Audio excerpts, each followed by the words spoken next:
तो the eternal emperor की last episode के अंदर हमने देखा था क्वांगशेंग स्पिरिचुअल हर्ब शॉप से स्पिरिचुअल हर्ब को खरीदने के बाद अपनी कल्टीवेशन करने के लिए माउंटेन के ऊपर आ गया था, जहाँ पे उसके पीछे पीछे उसकी स्पिरिचुअल हर्ब्स को छीनने के लिए जियानान सिटी की यंग मास्टर जून जियान अपनी एक एल्डर के साथ क्वांगशेंग की पीछा करते हुए क्वांगशेंग तक पहुंच गया था। तो क्वांगशेंग जियान और उसकी एल्डर से फाइट करते हुए उन दोनों को हरा देता है और जियान की स्टोरेज रिंग को अपने पास रख लेता है। अब इसकी आगे नेक्स्ट एपिसोड की स्टार्टिंग में हम लोग क्वांगशेंग को देखते हैं, जो कि जैसे ही वो जियान की स्पेस स्टोरेज रिंग को अपने पास रखता है उसे वहाँ पे किसी और की होने की महसूस हो गया था, तो वो ऐसे तुरंत ही भाग जाता है। ये वॉरियर और कोई नहीं, ये जून तियांग था। ये मेरिडियन ट्रांसफॉर्मेशन की एक मास्टर था। वो जूनियांग सिटी की मास्टर था, यानी कि जियान की फादर। तो जियान अपने फादर को देखकर कहता है उसे किसी भी हालत में मारना ही होगा। और फिर ऐसे सीन शिप तरह में क्वांगशेंग को दिखाया जाता है, जो कि वहाँ से भागते हुए अपने कल्टीवेशन करने के लिए केप के अंदर आ गया था। जहाँ पे केप के अंदर आते वो अपनी एंशिएंट ट्री स्पेस के अंदर पहुंच जाता है। वो एंशिएंट ट्री स्पेस की पर्पल सॉइल के ऊपर लगा हुआ जितने भी स्पिरिचुअल इंग्रेडिएंट्स था उन्हें देखते हुए कहता है ये स्पिरिचुअल इंग्रेडिएंट्स एक बार जब अपनी फाइनल स्टेज में पहुंच जाएगा तो इसकी कीमत 50,000 गोल्ड कॉइन जितना हो जाएगा, जो कि फ्यूचर में मेरे लिए पिल्स को रिफाइन करने के लिए काफी ज्यादा फायदेमंद साबित हो सकता है। और वो शॉप से खरीदा हुआ मशरूम को निकालते हुए कहने लगता है मैं इसकी मदद से डिक्सिंग पिल की प्रोटोटाइप पिल बना सकता हूँ, जो कि जल्द से जल्द मुझे स्पिरिट इंस्क्रिप्शन की लेवल 9 पर पहुँचने के लिए हेल्प मिल सकता है। और वो जियान की स्पेस स्टोरेज रिंग के अंदर से सभी चीजें निकाल देता है, जहाँ पे बहुत सारे गोल्ड कॉइन के साथ साथ काफी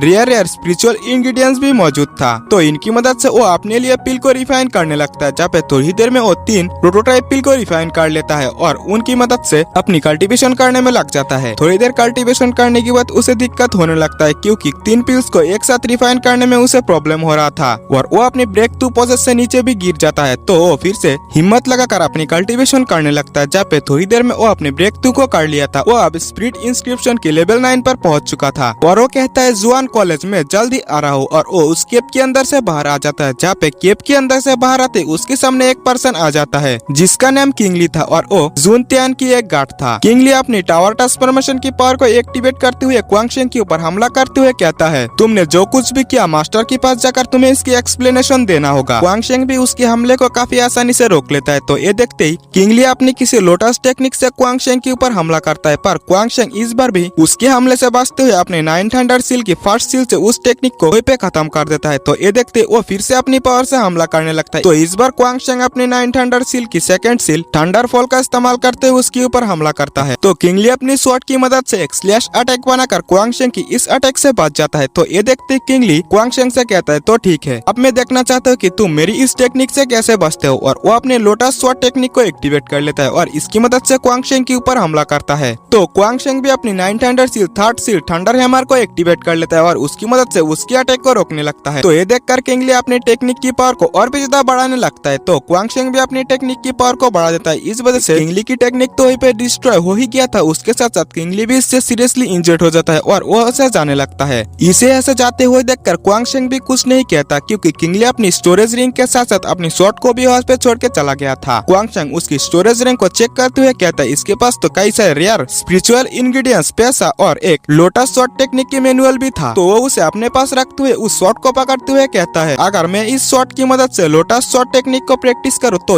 मेरी 900 सील की थंडर हैमर की जो पावर है वो भी इंक्रीज हो सकता है। और फिर क्वांगशेंग ऐसे सीलिंग एकेडमी के लिए निकल पड़ता है, जहाँ पे उसे ऐसा करते हुए कई दिन बीत जाता है। फाइनली वो कुछ दिन बाद सीलिंग एकेडमी की गेट तक पहुंच जाता है और जैसे ही उस गेट के अंदर एंटर करता है उसके अंदर की एरिया तो पूरी तरीके से फॉरेस्ट से भरा हुआ था। ये देखकर तो क्वांगशेंग भी थोड़ा हैरान था और फिर वो इस फॉरेस्ट की एकदम डीप पर पहुंच जाता है, जहाँ पे आने के बाद उसके सामने सीलिंग एकेडमी था। तो क्वांगशेंग और टाइम जाया ना करते हुए सीलिंग एकेडमी पे पहुंच जाता है। तो वो सीलिंग एकेडमी गेट से होते हुए सीलिंग एकेडमी के अंदर जाने लगता है, पर गेट में उसे 2 गार्ड रोक लेता है और क्वांगशेंग से कहता है यहाँ पे बिना इजाजत के अंदर जाना अलाउ नहीं है। क्वांगशेंग उन दोनों गार्ड से कहता है मैं तो यहाँ पे अपने नाम को रजिस्टर करने आया हूँ। क्वांगशेंग की बात सुनते ही वो 2 गार्ड कहने लगता है जुआन कॉलेज के सभी स्टूडेंट्स प्रमोट होकर हुआंग कॉलेज में पहुँच चुका है, तो आप कैसे नाम रजिस्टर करोगे। और वो क्वांगशेंग को ऐसे जाने के लिए कहकर उसके कंधे पे हाथ रखते हुए उसे दबाने लगता है। इसकी पावर्स को सेंस करते हुए क्वांगशेंग मन ही मन सोचने लगता है सीलिंग एकेडमी के नॉर्मल गार्ड्स भी टावर ट्रांसफॉर्मेशन लेवल पर है। क्वांगशेंग उस गार्ड को पीछे करते हुए कहता है, क्या तुम लोगों ने क्वांगशेंग के नाम नहीं सुना? तो दोनों गार्ड्स कहता है, क्या तुम क्वांगशेंग हो? हम कैसे मान ले कि तुम क्वांगशेंग हो? उनकी ऐसा बातचीत में ही वहीं पे दो स्टूडेंटों के साथ तियान केजी भी पहुंच जाता है और वहाँ पे आते ही क्वांगशेंग से नेम को रजिस्टर करने की बात को लेकर बहस करने लगता है, क्योंकि तियान केजी ये नहीं चाहता था कि क्वांगशेंग जुआन कॉलेज में एडमिशन पाए। तो उन लोगों की ऐसा बातों को देखकर क्वांगशेंग कहने लगता है, क्या आपको लगता नहीं कि जुआन कॉलेज की डिसाइपल बनने के लिए क्वालिफाइड नहीं हूँ? मैं इसके लिए क्वालिफाइड हूँ या नहीं ये साबित करने के लिए तैयार हूँ। और वो तियान केजी के पीछे की दो स्टूडेंटों को चैलेंज करने लगता है। ये देखकर तो वहाँ पे आए लोग पूरी तरीके से शॉक हो चुका था, क्योंकि ये दोनों स्टूडेंट हुआंग कॉलेज की पावर रैंकिंग में टॉप 10 के अंदर आता था। तियान केजी भी इस डील के लिए मान जाता है और क्वांगशेंग से उन दोनों स्टूडेंट को फाइट करने के लिए कहता है। जहाँ पे एक स्टूडेंट पहले क्वांगशेंग से फाइट करने के लिए आता है, तो ये देखते क्वांगशेंग कहता है, तुम दोनों एक साथ फाइट कर सकते हो। तो ये देखते वो स्टूडेंट क्वांगशेंग से कहता है, तुम्हें इतना भी ज्यादा एरोगेंट नहीं होना चाहिए। और वो अपनी टावर ट्रांसफॉर्मेशन की पावर को एक्टिवेट करते हुए अपनी इविल स्पिरिट कार्स टेक्निक से क्वांगशेंग के ऊपर हमला करता है। तो क्वांगशेंग किंगली की शॉट की मदद से एक स्लैश अटैक बनाकर उस अटैक को पीछे कर देता है। ये देखकर तो वहाँ के लोग पूरी तरीके से शॉक हो चुका था। और फिर क्वांगशेंग दूसरा डिसाइपल को चैलेंज करता है। तो दूसरा डिसाइपल क्वांगशेंग के ऊपर अपनी डिमांड एप टेक्निक से हमला करता है, जिससे एक डिमांड एप की स्पिरिट क्वांगशेंग के ऊपर हमला करता है। क्वांगशेंग भी अपनी लोटस शॉट टेक्निक से थोड़ी देर फाइट करने के बाद उस डिमांड एप के पीछे कर उसके ऊपर एक पावरफुल स्लैश अटैक मारता है, जिस वजह से इसकी इफेक्ट उस स्टूडेंट के ऊपर भी पड़ता है। उस स्टूडेंट के मुंह से खून निकल गया था। तो वो दोनों डिसाइपल हार ना मानते हुए अपनी पूरी ताकत लगाकर फिर से क्वांगशेंग से फाइट करने की एक बार कोशिश करते हैं और दोनों ही अपनी अपनी टेक्निक से क्वांगशेंग के ऊपर एक साथ हमला करता है। पर क्वांगशेंग ने तो अपनी 9 थंडर सील की सेकंड सील थंडर फॉल से काफी आसानी से उन दोनों को हरा दिया था। तियान केजी उन दोनों स्टूडेंटों के साथ वहाँ से जाने लगता है। ये देखकर तो वहाँ पे मौजूद स्टूडेंट तो पूरी तरीके से शॉक हो चुका था। वो कहने लगते हैं, 16 या 17 साल का लड़का दो टावर ट्रांसफॉर्मेशन लेवल की वॉरियर को कैसे हरा सकता है? और वो स्टूडेंट्स क्वांगशेंग को जुआन कॉलेज की मेंबर बनने के लिए बधाई देने लगता है। और एक स्टूडेंट तो क्वांगशेंग से कहता है, क्वांगशेंग मेरे पीछे आओ, यानी कि वो क्वांगशेंग को जुआन कॉलेज तक ले जाने वाला था। और इसी के साथ ये एपिसोड यहीं पे एंड होता है।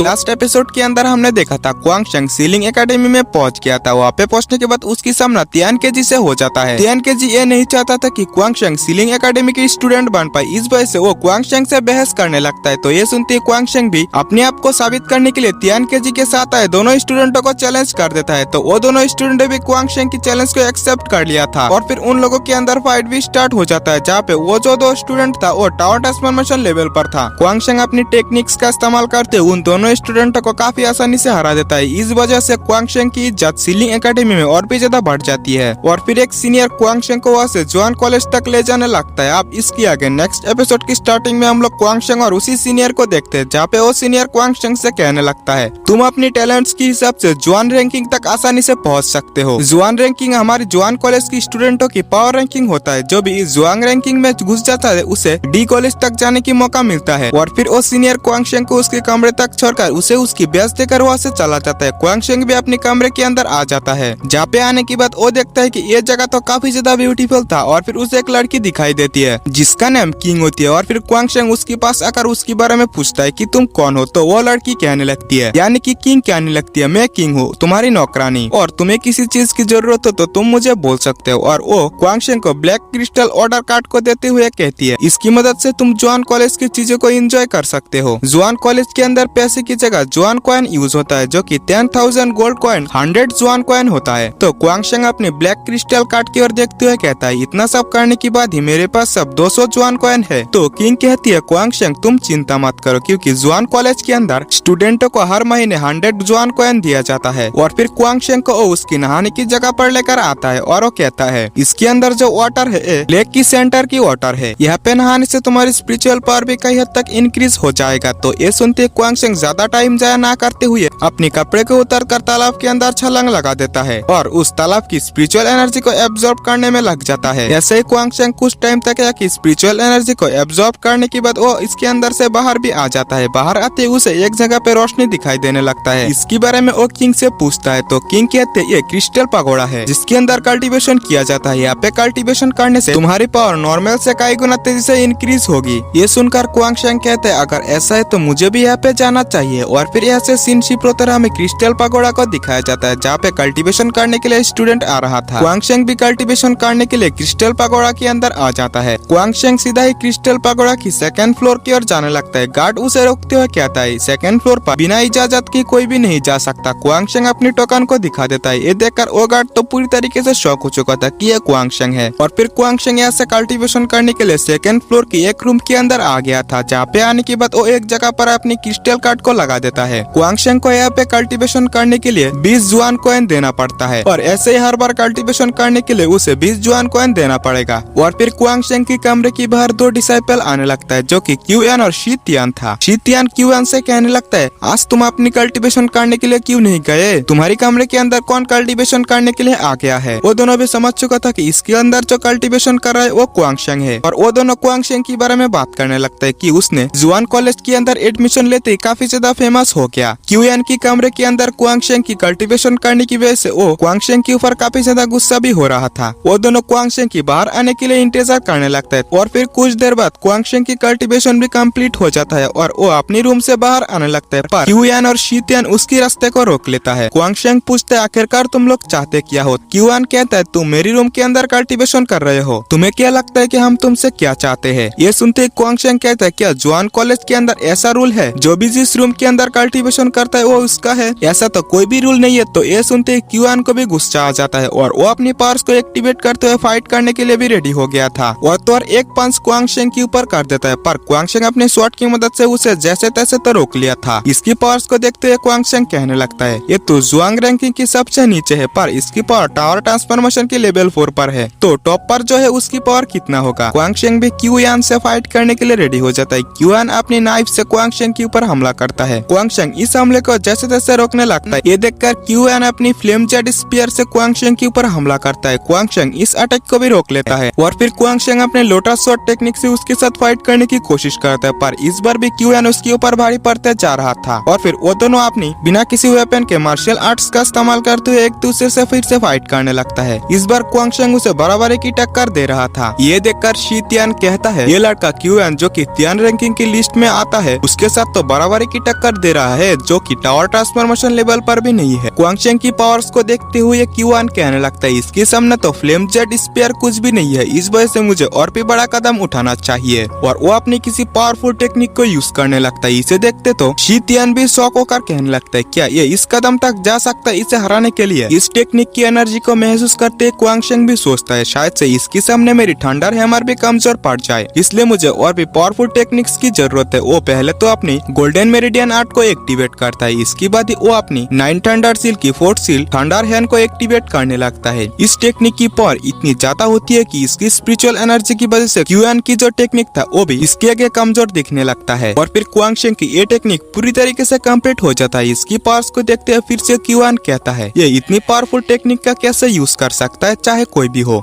वो तो अभी टावर ट्रांसफॉर्मेशन लेवल पर भी नहीं है, इस वजह से मैं उसे आसानी से हरा सकता हूँ। और वो अपने टेक्निक के साथ क्वांगशेंग की थंडर हैंड के ऊपर अटैक करता है, पर हम लोग थोड़ी ही देर में देखते हैं कि क्वांगशेंग की जो अटैक था उसके सामने कुछ ही देर में क्यूएन की टेक्निक कमजोर पड़ जाता है और वो तुरंत ही नीचे भी आ जाता है। ये देखकर तो क्वांगशेंग भी पीछे नहीं हटता और अपनी थंडर हैंड से उसके ऊपर हमला करता है। और क्यूएन क्वांगशेंग की इस अटैक से पूरी तरीके से हिट हो जाता है। और फिर इस अटैक की कंप्लीट होने के बाद हम लोग क्यूएन को देखते हैं जो कि काफी ज्यादा जख्मी हो गया था, वो सही से खड़े भी नहीं हो पा रहा था। ये देखकर शी तियान क्वांगशेंग से कहता है तुम काफी ज्यादा टैलेंटेड तो ये मानना पड़ेगा, पर तुम क्या मेरे ऊपर एक एहसान कर सकते हो? क्यों ना हम इस फाइट को यहीं पे एंड करते हैं और दुश्मनी की जगह दोस्ती की खातिर इस फाइट को यहीं पे भूल जाता है। ये सुनते ही क्वांगशेंग कहता है माफ करना, पर तुम कौन हो? शी तियान कहता है हाँ तुम काफी ज्यादा टैलेंटेड हो, पर तुम्हें जुआन रैंकिंग के हर डिसाइबल को दुश्मन नहीं बनाना चाहिए, इससे तुम्हारी हालत और भी बुरी हो सकती है। तो क्वांगशेंग कहता है अब तुम मुझे बताओगे कि मुझे क्या करना चाहिए और क्या नहीं? ये सुनकर तो शी तियान को भी काफी ज्यादा गुस्सा आ जाता है और वो फाइट करने के लिए भी रेडी हो गया था। पर वहीं पे जुआन कॉलेज की 3rd एल्डर की आवाज आ जाता है। 3rd एल्डर उन दोनों से कहने लगता है तुम लोग क्रिस्टल पगोड़े के अंदर फाइट नहीं कर सकते, इसकी वजह से तुम्हें कड़ी सजा मिल सकती है, यहाँ तक कि तुम्हें एकेडमी से बाहर भी निकाल दिया जा सकता है। ये सुनकर क्यूएन कहते हैं, पर क्वांगशेंग ने तो ये सुनकर तो 3rd एल्डर और भी ज्यादा गुस्सा हो गया था और वो